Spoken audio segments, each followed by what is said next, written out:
too much interest, I'm love bombing. If I played cool, I am emotionally unavailable. If I'm too nice, I am boring. And if I'm too strict, I'm toxic. Bro, this generation doesn't want partners, bro. They want love in different types of personality subscriptions, bro. You want consistency and not clinginess. You want space but not distance. You want efforts but not pressure. What do you want? What do you want? Show care, it's cringe. Show chill, it's a sin. And no matter what, you just can't win. At this point, I am not dating. I'm just applying for emotional permits, slips, bills. A bill for love, it seems. What? Where are we, bro? Chill, bro. He shouldn't be broke and sitting around all day. I drive Uber. He should be goal oriented. I drive Uber 12 hours a day. Down and figure something else that you could do.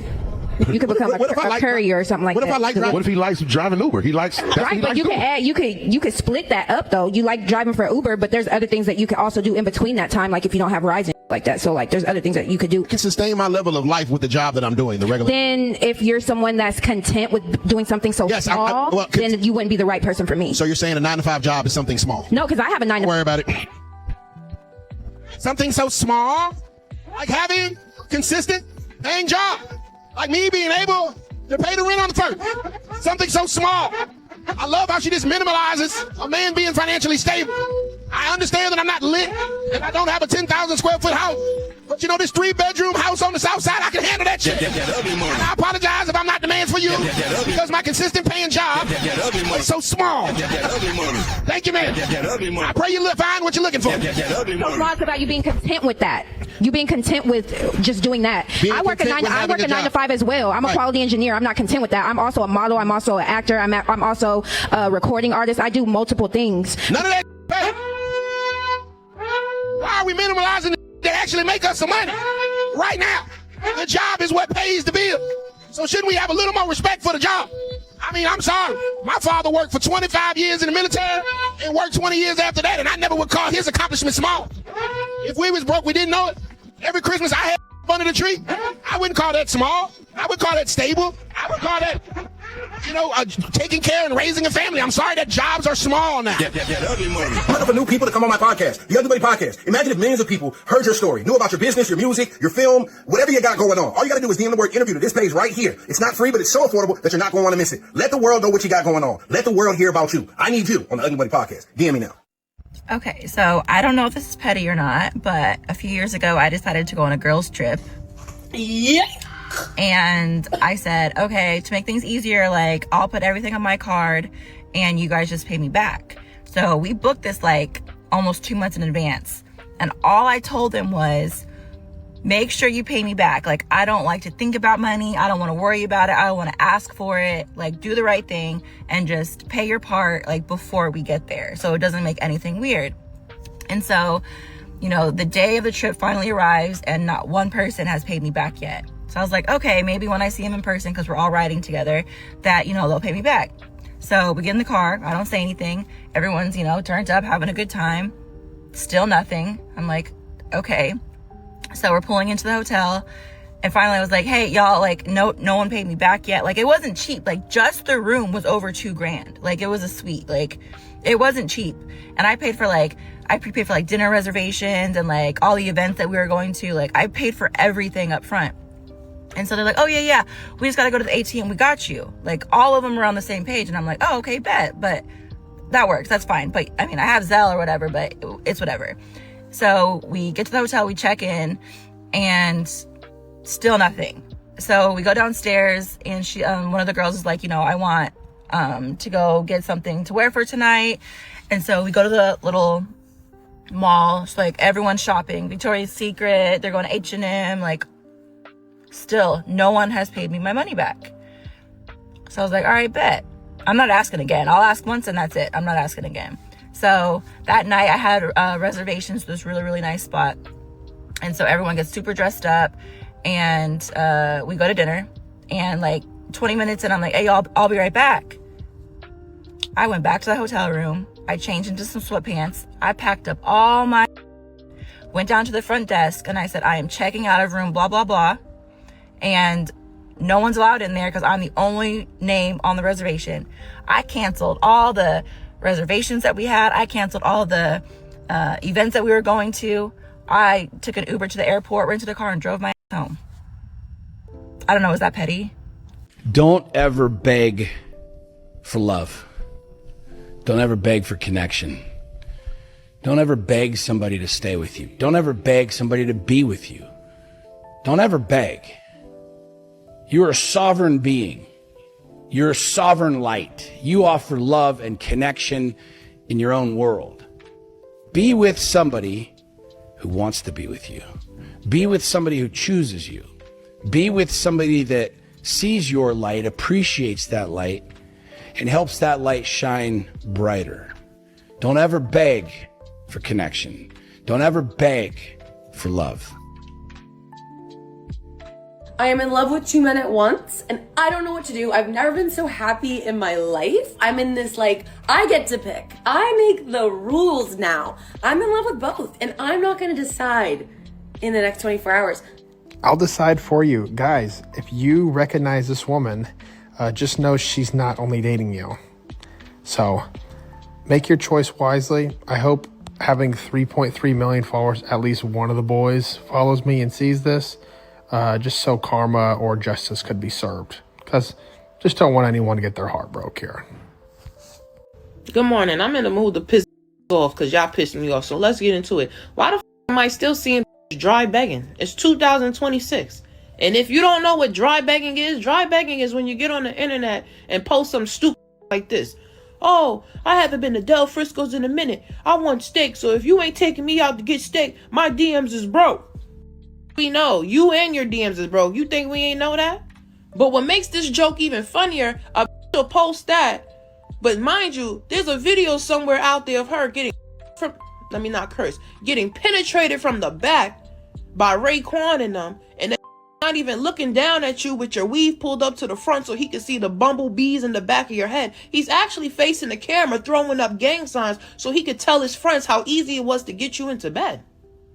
I'm just the messenger, so don't get mad at me. But my thing is, we all sitting here confused, like, got you in the bed so easy, so who the f*** is you to think that you could get on the internet trying to pressure to take you out to eat when your first date with this was dick and balls? Just stop the dry begging. That shit annoys the f*** out of me. Because real no, we don't ever have to ask for shit. When you with us for real, it's gonna be done. All of that getting on the internet trying to pressure and trying to make y'all, the only who do that is who's never had that done. Have a blessed day. Most dudes who on they square and pursuing their business and walking in there and what they supposed to, them is not asking your body count. So you saying body count doesn't matter to a real man? Body count matters to dudes who not in the count. Ooh. Oh Lord! No, we didn't. This has been tonight's conversation. That's what I'm saying. I've never met a man who's had the, and ladies, I'm not saying this like y'all easy. I've never met a man who had the ability to actually be with the woman that he wanted. Because most dudes with the women they got access to, not the women they want. I don't know a lot of men who with the women they want, who be worried about who else she. I got money. I know the spots. I can take you wherever the rest of them niggas take you. I'm confident in what I got. I'm not worried about who else you with. Only a dude who not on his square is worried about community. I don't roll in the community. There's the right ladies to dry yourselves up with. Respectfully, I can say a Just Mike. I can say an Ace Metaphor. I'm looking at some of the nodding in the room. I don't even roll in the community that you was handing that out to. I don't. I'm not gonna run into the dudes that you with. The dudes who happy and want to point the finger like, oh, I f***ed her. That don't shop where I shop. He don't land where I land. Respectfully, it's not the same.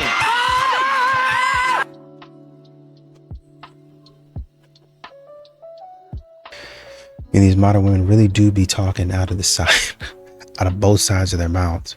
Would you rather a guy approach you in real life or on the dating apps? I would rather a guy approach me in real life. I mean, that's optimal. I would love that. If a guy approached me in real life, then I would probably say yes. Okay, cool. But, that's a caveat to it because I'm always doing something and I'm always busy. And so when they come up to talk to me, I really don't feel like talking to them. So you're antisocial. So it has to be the exact right moment. So a man, like one guy was describing, has to kind of hover around without being creepy until he can gauge somehow that right now is the perfect time. I mean, what would be the perfect time? Let's say you were sitting at Starbucks, right? And you say, well, I'm reading my book. So obviously he don't need to be talking to you because you're reading your book. And then you put your book down and you get on your laptop and you start doing some work. Well, I'm not going to bother you while you're doing work. You close your work windows and you start browsing TikTok or Instagram or watching Netflix. Well, now that's not a good time because this is really my favorite show and I was really getting into it. Okay, so y'all are both going to pick up your coffee at the same time. Order for Jana, order for Tim. Oh, I'll go over to the bar and try to strike up a conversation with her. Nothing really comes of that because who is this creepy man talking to me at the bar? That's weird. Can't wait for you to come out of the restroom because that's creepy. So when is it that he can talk to you? Well, maybe he can talk to me when I'm packing up and leaving. No, because you'd say, I'm packing up and leaving. Why is he talking to me? So there's really no perfect moment to talk to these modern women because they really don't make themselves available. And they're going to continue to ask why men don't approach because you're always closed off. Am I the astronaut for falling out of love with my wife after she took a 7-week vacation? I, 32 male, have been married to my wife, 30 female, for 4 years, and we've been together for 8. She is a stay-at-home mom. We have Irish twins, 1 female, 2 male, which was incredibly taxing for my wife. She wanted a solo vacation break for a few weeks where she could travel to different states, visit her high school and college friends, go to concerts, and do a lot of fun stuff. She asked if I would be okay with it. I asked if she could make it maybe a couple of weeks shorter because 7 weeks managing our 2 children alone sounded really daunting, especially since work was also getting taxing recently. I do work remote, so at least that worked in my favor. Hold up. This is a 1 and a 2-year-old, and she just up and asks if she can leave for 7 weeks so she can go see friends and go to concerts? My wife and I discussed it for a couple of days, and I ultimately agreed with her that she did deserve a break because of what she has been through the past few years, and she took her vacation. The first week managing our children alone was extremely difficult, and I did feel like I was losing my mind, but I survived. My sister came over to help me for the second week on and was honestly a lifesaver, and I will be eternally grateful to her. I never directly asked her to help me, but I guess I indirectly did, because when my sister called me at the end of the first week, I basically broke down in tears. So from the second week on, my sister stayed over at my house to help with my children, and a huge burden had been lifted off my shoulders. I also was really able to focus on work and meet my deadlines. To be brutally honest, I did not miss my wife at all. I was emotionally and mentally relaxed, and also had a lot of fun with my kids and my sister. I felt a sense of betrayal that my wife had actually gone through with the 7-week vacation. I slowly fell out of love with my wife. When my wife came back from her vacation, she was super refreshed and recharged, but to be honest, I was a bit indifferent. My wife tried to initiate the first night she came back, which I rejected because I said I wasn't feeling it. The subsequent days, I had the same level of indifference in our day-to-day life, and she probably noticed it but didn't say anything. A week later, she asked me why I was like this, and I told her I don't love her anymore. She apologized for taking this 7-week vacation and asked if there was anything she could do to fix it. I told her no. We pretty much went through the motions for the next couple of weeks before I finally decided that I wanted a divorce. She seemed devastated when I brought up the divorce, which surprised me because I already told her I don't love her anymore. She asked if we could do couples therapy or marriage counseling first before I started looking for a divorce lawyer, and I told her I needed some time to think about it. I spent a few days thinking about it, and I'm still leaning towards a divorce, but basically, I don't love my wife anymore, and I don't think marriage counseling can fix it. Am I the astronaut for falling out of love with my wife because she has a 7-week vacation? Is your wife truly in love with you, or is she in love with the life that you provide her? She is not waking up every day excited for you, is she? No butterflies, no fire in her eyes when you walk through the door, right? She is in love with the life that you have built for her and terrified of watching it disappear. Most wives in long-term marriages, they are not staying because their hearts still race when you come home and walk through the door. They stay because she is protecting what she has. They stay because of the kids. They stay because of social conventions. What will people say? How will it look? She's not choosing you every morning like it's a brand new romance, right? She's choosing this. The paid off house that finally feels like home, the kids thriving in the best schools, the health insurance and the solid retirement accounts, and those annual family vacations that everybody envies. And most of all, listen closely, she is choosing not to lose half of everything and start over from zero. That is not passionate love. That is asset protection. And most long-term marriages are not fueled by love or desired anymore. That is, they are kept running on habit and convenience like a well-oiled machine that nobody dares to turn off. She runs the house like a CEO, calendar locked in, everything picture perfect from the outside, but she has not looked at you with real hunger in her eyes in years, maybe even decades. You guys are elite co-managers at best. Financiers are locked down, household running smooth, sure. Family schedule executed like clockwork, thanks to her, okay. But the bedroom? It's a duty at best, silent at worst, and date nights maybe still happen, polite dinners, safe small talk over some wine, but not the kind where you can't keep your hands off of each other and end up against the wall in whatever room that you stumble into. Everyone admires your stable, successful life from the outside, while the passion quietly is starved to every single day. And here's the brutal reality. She fears losing the lifestyle. You fear the divorce, the sky-high attorney fees, the child support, the alimony, the bloody war over literally every single asset. So neither one of you makes a move. You won't leave. She won't leave. You kiss goodnight, smile for family photos, keep the routine spinning, acting like everything is peachy keen. But what's really holding this marriage together is not love. It is fear.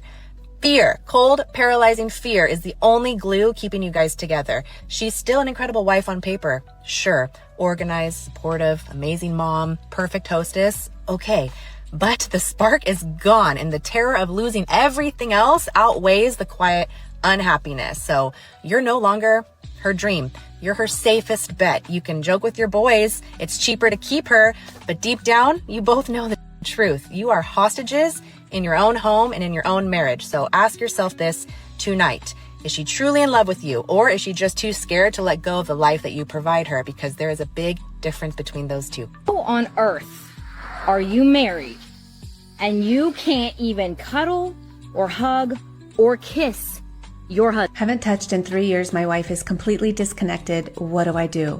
I used to be excited when my partner would stop trying to initiate intimacy with me, because then I didn't have to feel guilty for constantly rejecting him. But I wasn't interested. I didn't feel it in my body. I love him very much and I'm attracted to him. I just didn't feel desire in my body. But then I start getting anxious and paranoid because I no longer feel desired. And I'm worried that he is running around finding it in other places. And I've been cheated on before. So my brain is going through all of these scenarios. But what really was happening was he was just tired of being rejected. If you feel like you're married to your roommate, basically in a marriage with no intimacy, let me tell you how it's going to play out. First, you're going to convince yourself that everything is okay because you love the other person as a person. They're a very good person. Even though you're not in love with them, they're your partner, you have an arrangement. It just works out. And while you're lying to yourself, trying to convince yourself that you'll never find a passionate love, your self-worth is going to take a major hit. Because in this marriage, you're not fully seen and you're not able to express your own desires. A big part of you is starving and feels completely trapped. So what happens next? You meet somebody who sees the starving part of you and you begin to intimately connect, whether this is physical or just emotional, but there is an intimate connection between you and the other person who sees you. Next thing you know, you're having an affair and doing things you never thought you were capable of. He asked his wife for intimacy and she told him to go find a girlfriend. The same woman who once said, if you cheat, I'm gone. But what is your point? What do you mean? In what? In communication, like what is... Let's say, let's break this down simple terms. The sink is broken, it's leaking. Yeah? We need to get a plumber. So I'm going to call the plumber, the plumber's going to come out and fix the sink. Right. That's how a man thinks, right? Let me show you how the woman thinks. What did you do to the sink? Look at the mess you've made. Let me finish. Are you going to let me finish or are you going to interrupt? No. Look at the mess you've made. Who's going to clear this up? I hope you're paying for this. This ain't got nothing to do with me. Nothing to do with the problem and no solution. You see the difference? I get it. I hear you. Okay. The sink is broken. Yeah? I know you're not a plumber. So my simple solution would be to call a plumber. Because if there was mess made from the broken sink, I know I'm going to clean it. But I'm not going to make more mess. I can't fix the sink. You can't fix the sink. We call a plumber. You know, the plumber was an analogy, right? It had nothing to do with a plumber or a broken sink. You really just didn't get anything I just said, did But you? I don't know why you would use that analogy, because you don't really you're not a plumber. See? It's about attacking me rather than hearing what I'm saying. I'm not attacking You know you, what? It's but okay. I've got to say, you've got set of tools, yeah? You've got all of these tools. You didn't but you hear don't use them because I a know single that's not your thing. word I said. Because you're woman bashing. I'm what? You're Oh my! So now you're gonna go on the defensive and make me out to be a bad guy? No, but you make me out to be the bad guy. How? Every time. Which part did I just make you out to be a bad person?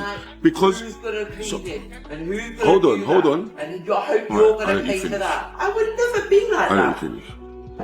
I actually would never be like that. You didn't understand a word I just said. Not a word, but it's okay. You proved my point. And these modern women will ruin their lives at every chance they get. Every chance. Every chance. Man says, first of all, this man is working remote. So he's got to work. He's got to do a lot of stuff. But I can tell you, if you're working remote, you're going to probably be doing stuff around the house a lot of times. So it's not like, yeah, he's probably going to work, but it's not like she's going to be doing things completely on her own. Right? But, oh, I just need a vacation. And let me tell you, I need something that's going to be 7 weeks. 7 weeks with young kids. Young kids at the house. You're going to take a 7-week vacation with no plan in place. Well, maybe you can take 2 weeks. 2 weeks is plenty. 2 weeks is plenty. You have responsibility now. But modern women, they don't really want responsibility. So they do whatever they want to do. And so when a man has to fend for himself, that's where the indifference comes from. And what he was feeling is what a lot of men feel. And they might not even have to take care of the kids by themselves. They just feel, I just feel indifferent. I really don't care whether you stay or whether you go. He's not fighting for me. He's not yearning for me. Because I already know you're not riding. You're not down for the cause. You're going to fool around and do whatever you want to do. I tried to compromise, but you left me stranded. And I had to take care of the kids, and I had to figure out how to take care of the kids. But I appreciate it because the bond with my sister has come a little bit closer, right? And so, you know, we have that relationship that is strengthened a little bit more. But you, oh, I got back. I'm so refreshed. Now I want to make love to my husband. No. Well, maybe we should go to couples therapy. Maybe you should have listened to what I said. That's what we're going to be discussing in couples therapy. That you didn't listen to what I asked you. No, I'm not going. Let me say this slow because some of you are still romanticizing.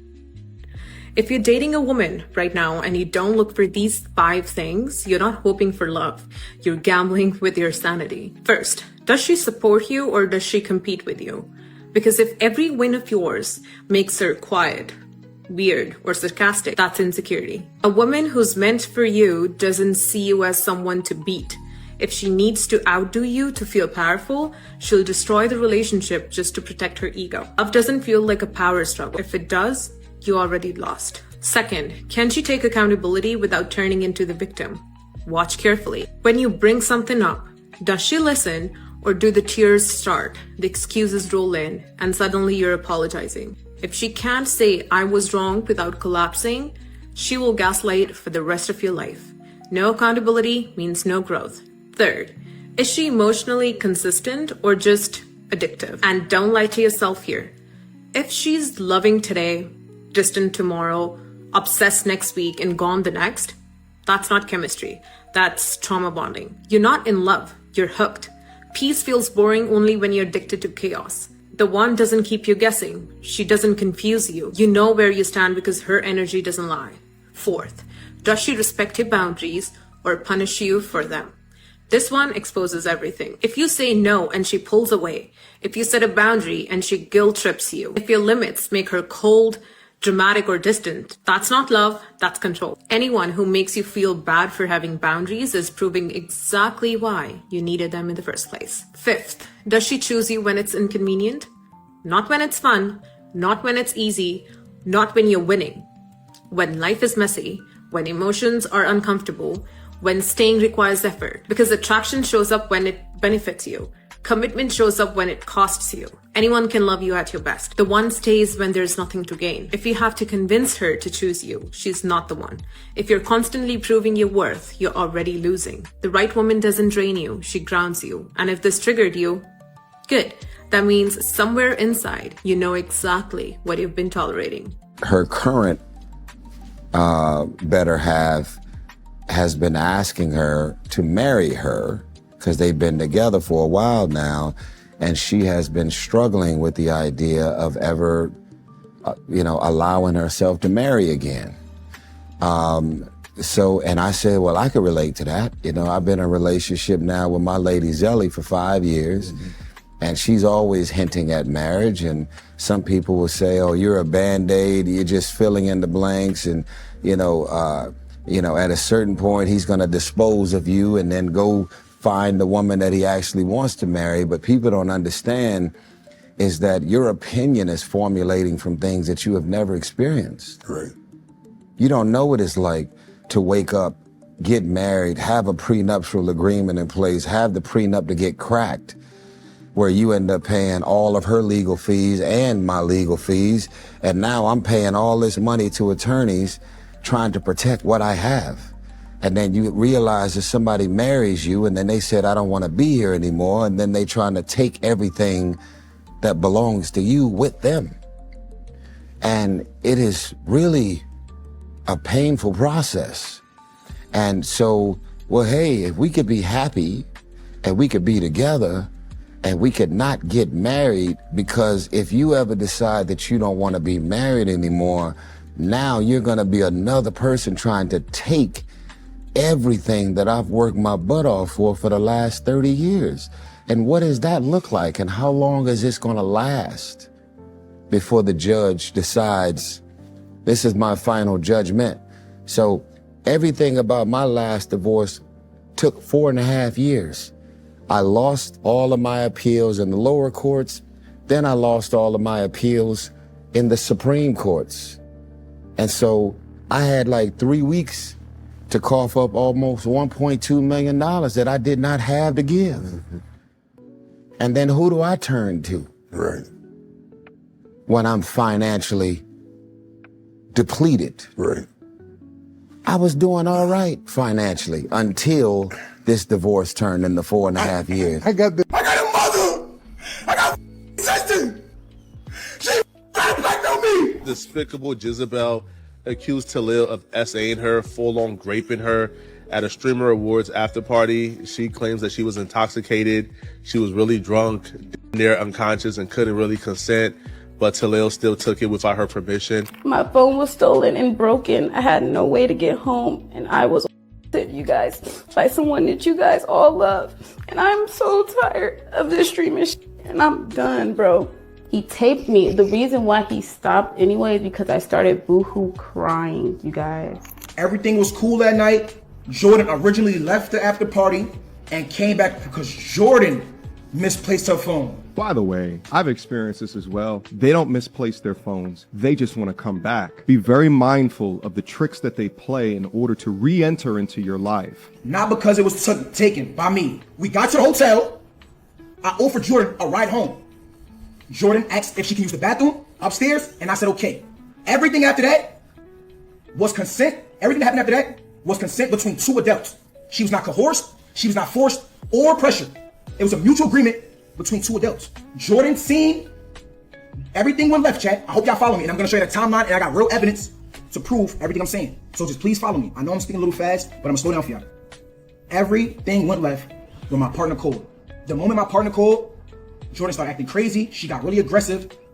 Partner? And she was acting weird. She made me uncomfortable, and that's what made me start recording to protect myself. Jordan texted me right here. She said, "What you doing?" Jordan sends a question mark. I don't know if you text me or not, but my phone is clicked. I can't see or do nothing. Jordan sent me on December 8th at 12:01. This is in the noon. Jordan sent me a upside down smiling face. After she sent the upside down smiling face, she sent the Zelle request. Let me show y'all. This smiley face. She sent this smiley face, right? Boom. Then she sends the Zelle request at 12:19 p.m. For playing with me. After she sends the Zelle request, she realized I was not paying it. Once Jordan realized I was not paying it, Jordan sent me this. You see this meme right here? Me giving him his last warning before I show him who I really am. Regret is not S assault. Let me repeat that. Regret is not S assault. Think about the hundreds of thousands, if not millions of dollars of court fees and costs in order to try to defend himself. That takes away from his purpose, that takes away from his career, that takes away from future relationships, all because she has the strength, the power, and an army behind her that will believe her.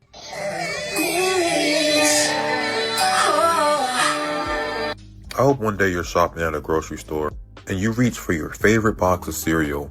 And when you reach for it, you put your hand on the box and then you notice another hand is overlaid to your hand. And you're surprised and you look over and it's the ex that got away. Both look at each other surprised and you kind of laugh like such and such, how you been? And you speak and you talk and you chop it up and it seems like you two haven't missed a beat. It seems like the very first day you met, the very first last, and the greatest day in your relationship. Talking, you're chopping it up, and right before you say, you know what, I think we should meet up and talk some more. The toddler runs up and pulls on his jacket and says, Dad, can we get the Twix cereal? In the distance, you see a beautiful, gorgeous woman rolling up with her cart. And the man that got away turns around and is like, such and such, this is my wife, such and such. And this is my son, such and such. You have to sit back and realize that your one that got away has moved on and he has a wife, he has a family now. Meanwhile, you're on TikTok talking about how you're using men who don't know that they're being used. I wish that for you. I hope that for you. How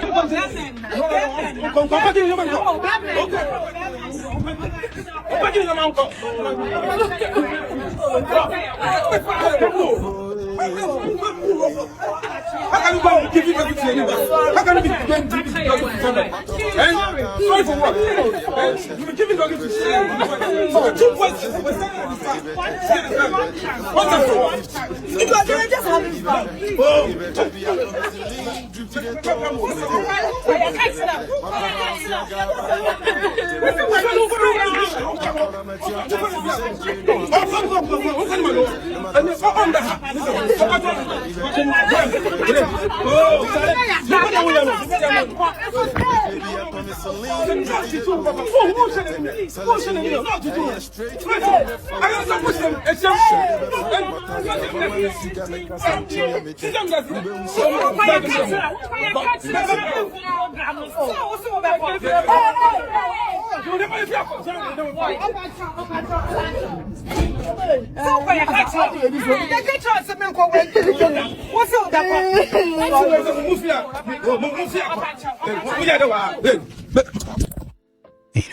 The clip with Tyrese is just, it's what a lot of men have been through in their divorce. Maybe not on that scale, but all that I've worked for is walking out the door. All that I've built. Modern women don't care about no investment that you make. They don't care about anything that you've been building. Modern women don't really truly see the full scope of what a man has built until they get divorced, because they don't care. They don't take interest in the man's life. They only take interest in the bank account. They only take interest in his wallet. They don't really care about anything else other than that. It's not until, okay, well, I want a divorce. And like he said, man, I went and got a prenup, but then they went in there and I'm paying to lose. I'm paying for them to take all my stuff. That's crazy. That's crazy. that's foolishness, and it makes men step back and look at marriage in a negative lens. It's like, man, if you guys are just going to come in here and take all my money and then take all my stuff that I worked hard for, and I'm sitting here begging, I'm pleading, in some cases I'm crying, man, that's been in the family for years. It don't matter, when you got married here, you got to split that up. Why? And then you got to turn to the woman. Couldn't you at least, if I gave you the house, if I give you the cars, couldn't you at least let me have that? No, we're going to split it. And they do stuff to be vindictive. You can move your hands. Yeah. You like this? Setting the bars though. You see all that's right here? Happy anniversary, baby. Happy anniversary. This cool. This cool? Yeah. What the you mean it's cool? Girl, you don't see you all over the place? It's nice as hell. Okay, but I'm a grown woman. Like, you do this for 15-year-olds. Like, you should have bought me something or did something or... So this ain't good enough? Look at all this. This is romantic. Okay, but I'm grown as like, this is childish. Bro, you talking about you cool. grown. It's cool. Grown people don't complain about stuff that somebody gives them. I said it's cool. Like, it's cool. You know? It's That's all it is all right, cool? I just try to show you I appreciate you. I show you a whole little room, you know what I'm saying?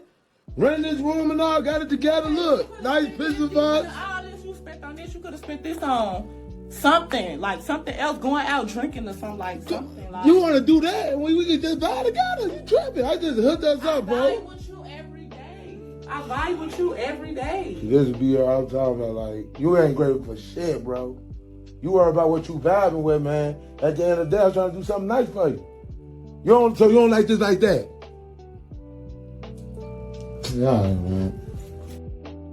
It's anniversary, for real. We got a doozy today, fellas. Today we have the weaponization of your being insecure. So the ladies have recently coined this term, you're being insecure, to justify their wrongdoings and their disrespectful behavior. Now you may be wondering, what does that look like? Where does this term usually get used? Posting their body all over Instagram. Soliciting attention from other men purposefully. Wearing outfits that a respectful girlfriend or wife wouldn't wear. Talking with other men under the guise of being friends. But these are just a few examples of where, when you bring up the problem of, you're not okay with this, you get hit with the, you're just being insecure. What? So you're insecure? What, I can't show my all over Instagram? What, it's not okay that I wear this to the club? So this has essentially just been an easy out for them to try to get you all upset. No, I'm not insecure. No, of course not. But in reality, wouldn't you be more insecure if you had a problem with something and didn't bring it to their attention? Think about that. So the solution, it's very simple. Establish your boundaries, and if crossed, find a new woman. Don't sit here and argue. Don't tell them what to do. You're not their father. If what they're doing you're not okay with, go find yourself a new woman. It's that simple. Time to hit the girlfriend store. Thank you for coming to my TED Talk today, and I will see you at the same time again tomorrow. But fellas, it's okay not to go back and forth with a because you a man, you said what you said, and men lead with authority. Don't argue with that. This is some toxic stuff I'm about to say. But it's a lot easier to pull this when you don't give her any commitment. Because then she'll get right because she's hoping for that commitment. But once you locked in with a woman, she gonna test you all the time. She's gonna test you. And if you don't go back and forth with her, a lot of women will feel like you don't care. And that'll be their way to end the relationship. And a lot of people will say, well, who cares? You know, she toxic anyway. But it's just like, man, I think we see like breaking up as an actual failure. Women, they get the support. They get if they break up with somebody, everybody around them will blame it on the dude. And she'll have ammunition. You know, I know you probably won't care, but she'll have every time things would get rough, he would just shut down. That's what they'll say. He just shut down. And he didn't want to talk about it. And he would just try to control me. That's also what they'll say. You're controlling. So as a man, you really just can't win unless you just play the field. Unless you like But once you get locked in, there's so many different tactics to just end a relationship. It's terrible, man. But the vow is really just a litmus test for, are you willing to do a completely benign, harmless thing if your man asks for it? I just don't think I'm comfortable doing it. But demonstrate the harm. I just don't feel like, it just doesn't feel right in my head to do it. You can't say, I want all the chivalrous stuff, but your husband asks you to do one minor subservient act, and you're like, no, why would I do that? Do you want a guy to like open the car door for you? Mm-hmm. Okay, you want a guy to observe the sidewalk rule, so when you're walking down the street, he's closer to where the cars are. Yeah. Okay. Do you want a guy to pay for the first date? Yeah. Second date? Yeah. All dates? Preferably. Okay. All right. So what are the things that women do that are equivalent or commensurate to the various chivalrous acts that women want or sometimes even demand or expect at the very forefront of dating and relationships? I feel like it depends on the person. I mean, They like, don't do anything. Yeah, I'll pay. I got it. This is my turn. Not asking you. Stop. Thank you. Next time, if your woman don't treat you like this, does she even love you? Thank you, guys. Thank you. Thank you. Now that is pimp. I appreciate that, It's baby. queen and pimp. I appreciate that. I see a lot of girls been saying that the guys have to pay for everything. I think we should invest in our man too. It's not in one side. Everything has both sides. Right. The reason why Americans have the most divorce numbers is because y'all think that way, that the man have to do everything, have to pay for everything. That's no, facts. it's not like that. No, that's a fact. It's both way. God create woman and man to be balanced. Is all about balance. So we all come together and complement each other. Teamwork make a dream work. There was a time period where I made more money than John, and God had to really deal with me because I thought, well, I'm doing better than him. Like, I'm doing better than him financially. I'm solving problems better. And I treated my husband like he was a child, not like he was my husband. And he responded by acting like a boy. And I think we were married, I think it was probably our 4th year of marriage. And I remember I was in the shower and he said to me, "You don't think John's a good head of the household, do you?" And I said, "No, I know he's not." And he said, "You think you can do it better?" I said, "I'm doing it better." He said, "It's a yoke to you, Lisa, but it's a mantle to John. Throw it off." And I said, "God, if I throw it off, nothing's going to get done." It's a yoke to you. But it's a mantle to John. Wow. Yeah. He said, "Throw it off." And I said, "If I throw it off, nothing's going to get done." He said, "John likes you doing it. He doesn't know. He doesn't know what to do." And then I had a rewind of all these interactions where I had been demeaning with my husband. My husband would say, "Should we do this or this?" I'd be, "Do this." And he'd be like, "I think I'll do this." I'd be like, and it would be a disaster. And I'd be like, "See, I told you not to do it." And I thought that would make him feel closer to me, but it actually pushed him away because men need to be respected and women need to be needed. But I elevated my need to be needed over his right to be respected. And so I remember I started crying when I saw how I'd acted. I was so heartbroken. And I wondered why we didn't have intimacy. It was uncomfortable when we prayed together. And I came out of the shower and I was crying. And I said, "John, I am so sorry. I thought submission meant that if I agreed with you, we did it. And if I didn't, I fought you." And I said, "I'll quit my job tomorrow." I said, "I just want to be one with you." And John said, "You don't need to quit your job, but I do think you need to quit thinking you're the source." And there's a big difference. You can work full time and know God's your source and you'll have peace. Or you can be a stay-home mom and think you're the source and you'll be stressed. So it's all about where you're attaching your source to. And I watched my husband go from a boy to a man when I went from being his mother. I started being his wife, his bride, his woman who celebrated him, who spoke strength to his strength instead of attacking his weaknesses.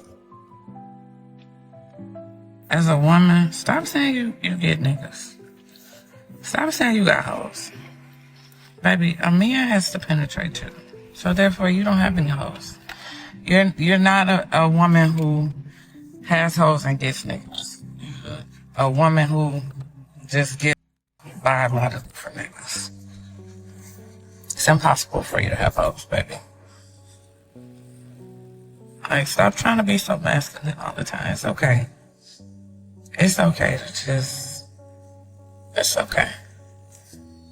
I just saw this post that said his body count is so high because nobody came back for seconds. But you know it's true. Sadly, it's not true. Let me explain to you. You see these guys with really high body counts? I was friends with a lot of them. To be honest with you, These girls are coming back for seconds, thirds, fourths, and fifths. But what you ladies don't realize is you don't even have a name. You're just the day of the week. They used to hit me up and be like, hey bro, I'm going out with Thursday on Thursday night. You want a double date? Hey man, I got a date with Saturday on Saturday. You want a double date? Hey bro, Tuesday canceled, so I'm gonna bring Thursday out on Tuesday. You want a double date? Yeah, ladies, believe it or not, there are men out there that are man whores. Honestly, kind of like y'all with high body counts that don't really end up giving that guy a chance again. And we wonder why the good guys always finish last and why women can't find a good man. Y'all just want the man whores that call you the day of the week. And that's your name. Anyways, love you. Kisses. You know, modern women, they continue to ruin their own lives. They continue to ruin whatever they have going on. They continue to ruin it. And it's totally their fault. They don't ever stop to realize and course correct. That's why Kevin Samuels would always say self-awareness is sexy. Modern women don't have any self-awareness. We can't even get to accountability because they're not even aware that they're doing anything wrong. We can't even say to them, hey, you need to apologize. Apologize for what? I'm right in this. Everything that I'm doing makes sense to me. Why doesn't it make sense to you? Because you're not the only one in the relationship that has an opinion. That's why. You only see things a certain way. I'm trying to tell you there's a totally different way. There's a totally different area that you have not explored. Well, in my experience, in my truth, I don't give a crap about your truth. I don't give a crap about your truth. All I care about is reality. Because that's the only thing that's going to matter in the end. We can try to take my experience and your experience and find a North Star for us. But at some point in time, that North Star is going to be hovering around what is reality. And we got to push past what we actually want. Sometimes, if we can't have what we want, we got to push past that and get what we need. We got to get what's available. Well, no, I don't want that. And I refuse to move. That's what modern women be doing. Come back to reality. Follow your man's vision.